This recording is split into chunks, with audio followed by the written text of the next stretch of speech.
प्यारे विद्यार्थियों, इस हिंदी कक्षा में आपका स्वागत है। इससे पूर्व के वीडियो में हम पढ़ चुके हैं अर्थ के आधार पर वाक्य भेद। आज हम पढ़ेंगे उपसर्ग। सबसे पहले हम यह समझते हैं कि उपसर्ग किसे कहते हैं। उपसर्ग एक शब्दांश होता है। शब्दांश यानी शब्द का एक अंश। शब्द का प्रयोग वाक्य में स्वतंत्र रूप से किया जा सकता है, लेकिन शब्दांश का प्रयोग वाक्य में स्वतंत्र रूप से नहीं किया जा सकता, या किसी न किसी शब्द के पूर्व लगता है, तब जाकर वाक्य में उसका प्रयोग होता है। उपसर्ग क्या है? उपसर्ग जिस शब्दांश को मूल शब्द के पूर्व लगाया जाता है उसे उपसर्ग कहते हैं। जैसे परी, परी उपसर्ग है। माण मूल शब्द है। मूल शब्द यानी वह शब्द जिसके पूर्व उपसर्ग लगाया जाता है। तो माण मूल शब्द है, उसके पहले लगाया गया परी उपसर्ग। नया शब्द बना परिमाण। परी उपसर्ग है।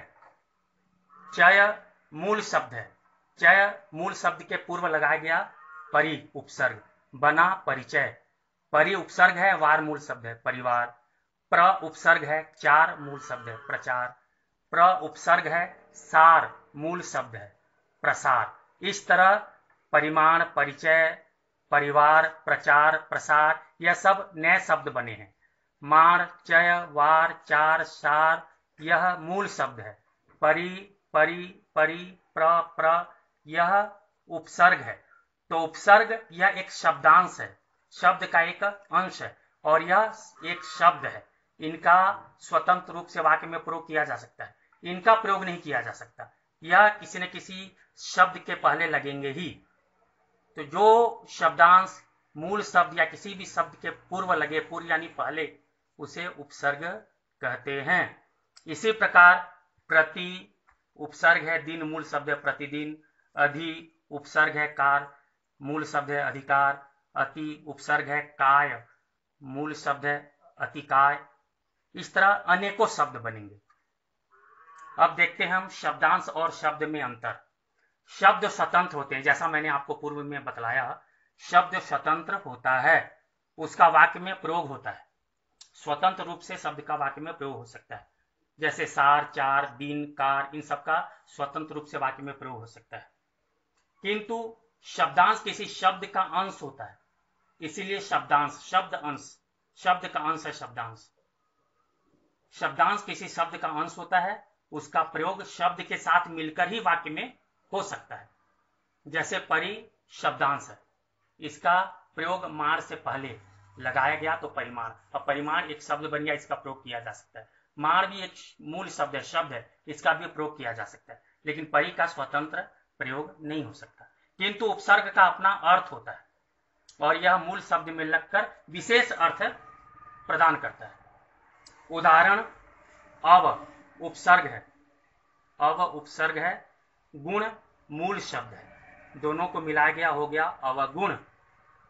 गुण का प्रयोग स्वतंत्र रूप से किया जा सकता है, अव का नहीं किया जा सकता। इसी तरह अपमान, दोनों को मिला दिया गया, अप है उपसर्ग, मान है मूल शब्द, यह हो गया अपमान। उपसर्ग के तीन भेद होते हैं। एक संस्कृत के उपसर्ग यानी संस्कृत के तत्सम शब्द का, और संस्कृत के अव्यय का उपसर्ग के रूप में प्रयोग होता है। हिंदी के उपसर्ग यानी हिंदी के तद्भव शब्दों का और हिंदी के देशज शब्दों का उपसर्ग के रूप में प्रयोग होता है। और आगत मतलब दूसरी भाषा से आए हुए शब्द, आगत या विदेशज उपसर्ग, जो दूसरी भाषा से आए हुए हैं, जैसे अरबी, फारसी भाषा से या अंग्रेजी भाषा से। इस प्रकार हमने देखा कि उपसर्ग एक शब्दांश है जो मूल शब्द के पूर्व लगता है और विशेष अर्थ प्रदान करता है। इसके तीन भेद होते हैं। तत्सम, प्यारे विद्यार्थियों, इससे पूर्व आपने पढ़ा होगा तत्सम शब्द किसे कहते हैं। तत्सम यानी तत् यानी उसके समान, यानी संस्कृत के शब्दों को तत्सम शब्द कहते हैं। जैसे अग्नि संस्कृत का शब्द है, यह तत्सम शब्द है। अग्नि से बना आग, आग कौन सा शब्द है? तो आग तद्भव शब्द है, तद यानी उससे बना हुआ। तो संस्कृत के तत्सम शब्दों का प्रयोग और संस्कृत के अव्यय शब्दों का प्रयोग उपसर्ग के रूप में हिंदी में किया जाता है, तो वह संस्कृत के शब्द हुए। और हिंदी के अपने जो देशज शब्द होते हैं, जो संस्कृत से नहीं आते, उनका प्रयोग होता है और साथ में तद्भव शब्दों का प्रयोग होता है जो संस्कृत से बनते हैं, जैसे अर्ध, अर्ध से बना आधा, चतुर से बना चौ, हस्त से बना हाथ। तो इन सब का प्रयोग किया जाता है, इन्हें हम तद्भव शब्द कहते हैं। इसके बाद आगत यानी जो अन्य भाषाओं से आया हुआ शब्द है, अरबी, फारसी से, अंग्रेजी शब्दों से। तो अब चलते हैं विस्तार से समझते हैं। पहला है संस्कृत के उपसर्ग। संस्कृत के उपसर्ग संस्कृत के तत्सम शब्दों एवं अव्यय का उपसर्ग के रूप में प्रयोग। उदाहरण, तत्सम शब्द जो संस्कृत के मूल शब्द है, जैसे इसका अर्थ है नहीं।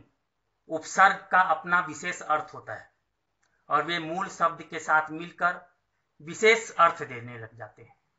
जैसे इसका अर्थ है नहीं, मूल शब्द है चर, यानी शब्द है चर, दोनों मिला तो बन गया अचर। इसी तरह अमर, अजर। अनु उपसर्ग, इसका अर्थ है पीछे या समान। क्रम मूल शब्द है, इसके पहले लगा तो बना अनुक्रम। इसी प्रकार अन्य शब्द हैं अनुज, अनुकरण। अप उपसर्ग है, इसका अर्थ है हीन। यश मूल शब्द है, पहले लगा अपयश। इसी प्रकार अपमान, अपहरण। परा, इसका अर्थ है विपरीत। जय मूल शब्द है, इसके पहले लगा परा, पराजय। इसी प्रकार अन्य शब्द हैं पराधीन, पराकाष्ठा। स्व, इसका अर्थ होता है अपना, स्व उपसर्ग है, इसका अर्थ है अपना। तंत्र मूल शब्द है, इसके पहले स्व लगा तो स्वतंत्र शब्द बना। इसी प्रकार अन्य शब्द हुए स्वदेश, स्वराज। संस्कृत के अव्यय का प्रयोग भी उपसर्ग के रूप में किया जाता है। अव्यय क्या है? अव्यय वे शब्द होते हैं जिनका लिंग, वचन, क्रिया के हिसाब से रूप परिवर्तन नहीं होता, वे ऐसे ही रहते हैं। अंतः, बही, इन शब्दों का जिस रूप में, जिस लिंग में, जिस वचन में, जिस क्रिया में प्रयोग हो, इनका कोई रूप नहीं बदलेगा, ये ऐसे ही रहेंगे। हिंदी में भी अव्यय होते हैं, तो ये संस्कृत के अव्यय हैं, इनका प्रयोग उपसर्ग के रूप में किया जाता है। जैसे अंतः, इसका अर्थ होता है भीतरी। करण मूल शब्द है, अंतःकरण। इसी प्रकार अन्य शब्द हुए अंतरात्मा, अंतःपुर। बहि यानी बाहर, बहि का अर्थ है बाहर। गमन मूल शब्द है, तो बना बहिर्गमन। इसी तरह बहिर्मुख, बहिष्कार। दूसरा है हिंदी के उपसर्ग, जो तद्भव व देशज का प्रयोग होता है। जैसे अध, अध तद्भव है।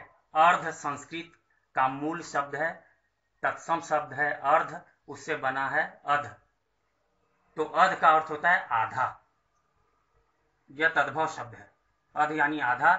और खिला मूल शब्द है, इससे बना अध खिला। अन्य शब्द हुए अध पका, अध मरा। चौ उपसर्ग है, हिंदी के उपसर्ग, इसका अर्थ है चार। मासा मूल शब्द है, इसे चौमासा, चौराहा, चौपाया। बिन, इसका अर्थ है बिना, रहित। चाहे मूल शब्द है, बिन चाहे, बिन मांगे, बिन कहे। भर, इसका अर्थ है पूरा या ठीक। पूर मूल शब्द है, इससे हुआ भरपूर, भरपेट, भरमार। कु, क में छोटा हु, कु। ह्रस्व हु, इसका है यानी कु का अर्थ बुरा के रूप में है। विचार मूल शब्द है, कु उपसर्ग है, हुआ कुविचार। इसी प्रकार अन्य शब्द हुए कुमार्ग, कुख्यात। तीसरा है आगत या विदेशज उपसर्ग। आगत यानी आए हुए, विदेशज यानी विदेशी भाषा के, यानी अन्य भाषाओं के शब्द हिंदी में उपसर्ग के रूप में प्रयोग किए जाते हैं। इनमें विशेषतः अरबी, फारसी और अंग्रेजी के शब्द हैं। अरबी फारसी के शब्द बा, यह उपसर्ग है, इसका अर्थ होता है सहित। इज्जत मूल शब्द है, अर्थ हुआ बाइज्जत, नया। मूल शब्द, नया शब्द बना बाइज्जत। इसी तरह बा अदब, बा कायदा। ना इसका अर्थ है नहीं। लायक मूल शब्द है नालायक, इसी प्रकार नादान, नासमझ। हम का अर्थ है समान। शक्ल मूल शब्द है, मिलकर बना हम शक्ल। अन्य शब्द हुए हम उम्र, हम वतन। इसी प्रकार अंग्रेजी शब्दों का उपसर्ग के रूप में प्रयोग। हेड इसका अर्थ है मुख्य, प्रधान। मास्टर मूल शब्द है हेडमास्टर। अन्य शब्द हुए हेड क्लर्क, हेड कैशियर। इसी तरह असिस्टेंट सहायक। मैनेजर मूल शब्द है असिस्टेंट मैनेजर। अन्य शब्द हुए असिस्टेंट टीचर, असिस्टेंट क्लर्क। इसी प्रकार उपसर्ग का प्रयोग किया जाता है। परीक्षा में उपसर्ग से संबंधित दो प्रकार के प्रश्न आते हैं। एक प्रश्न आता है कि निम्नलिखित उपसर्गों से नए शब्द बनाइए। ये उपसर्ग हैं, इनसे नए शब्द बनाना है। जैसे अ से अचर, अमर, अजर। परा से पराजय, पराधीन, पराकाष्ठा। इस तरह से संस्कृत के उपसर्ग या हिंदी के उपसर्ग या आगत उपसर्ग दिए जाएंगे। इनसे नए नए शब्द बनाने। प्रकार के प्रश्न आएंगे। यह अन्य शब्द दिया जाएगा, शब्द रूप जो है ना यह दिया जाएगा। जैसे अचर दिया जाएगा, इससे उपसर्ग और मूल शब्द अलग करना है। यानी निम्नलिखित शब्दों से उपसर्ग और मूल शब्द अलग कीजिए। तो अचर, इससे अ उपसर्ग और चर मूल शब्द लिखना पड़ेगा। मूल शब्द चर, उपसर्ग अ। आ गया अपमान, तो लिखना पड़ेगा मान मूल शब्द अप उपसर्ग। अंतरात्मा लिखना पड़ेगा आत्मा मूल शब्द अंतर या अंतः उपसर्ग। इसी तरह बहिर्मुख मूल शब्द मुख, उपसर्ग बहिर या बहि। उसी तरह अधपका, अगर शब्द का उपसर्ग और मूल शब्द अलग करें तो होगा पका, मूल शब्द अध उपसर्ग। इसी तरह नादान, दान मूल शब्द ना उपसर्ग। हम वतन, वतन मूल शब्द हम उपसर्ग। तो प्यारे विद्यार्थियों, आशा है आप उपसर्ग भली भांति समझ लिए होंगे। आप इन्हें अपने नोटबुक में लिख लीजिए और निरंतर अभ्यास कीजिए। धन्यवाद।